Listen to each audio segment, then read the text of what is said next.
I've always enjoyed being home alone. The freedom, the quietude. It's my own little haven away from the chaos of the world. But tonight, as I sit here in the dimly lit living room, something feels different. The house, usually warm and inviting, now seems enveloped in an eerie atmosphere. It started innocently enough. The creaking of the old wooden floors, the whispering of the wind outside, and the occasional flickering of lights. I chalked it up to the age of the house, but soon those trivial sounds transformed into something more menacing. As I settled on the couch, engrossed in a book, a sudden chill swept through the room. I glanced up, expecting to find an open window, but they were all securely shut. Goosebumps prickled my skin, and an unsettling feeling crept into the depths of my bones. Attempting to shake off the unease, I immersed myself in the story once again. But then I caught movement in my peripheral vision, a fleeting shadow dancing along the walls. I turned my head, but there was nothing there, just empty space and a sense of lingering dread. As the night deepened, so did my paranoia. Every creak, every sigh of the wind sent shivers down my spine. The house felt alive, breathing with secrets it yearned to reveal. I began to question if I truly was alone. The silence became oppressive, only interrupted by the occasional distant howl of a lone wolf.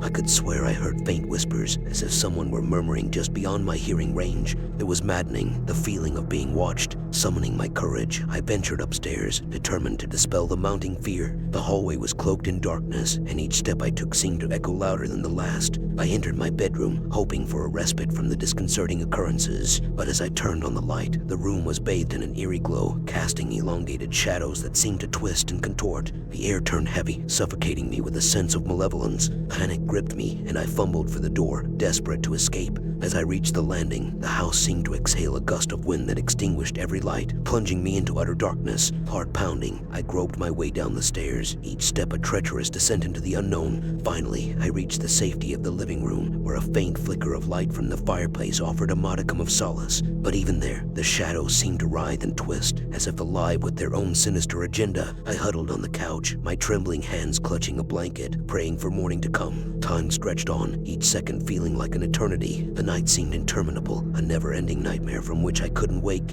And then, as if by some unseen force, the first rays of dawn pierced through the windows. The house sighed in relief, shedding its eerie aura as if it were a mere illusion. The shadows receded, and the air lightened, leaving behind only the remnants of a harrowing night. Now, in the cold light of day, I can't help but wonder what transpired during those dark hours. Was it a trick of my imagination, or something more sinister? One thing is certain, I'll never forget the night I spent home alone in the House of Shadows, a chilling reminder that even in the familiar, darkness can lurk, waiting to consume the unsuspecting.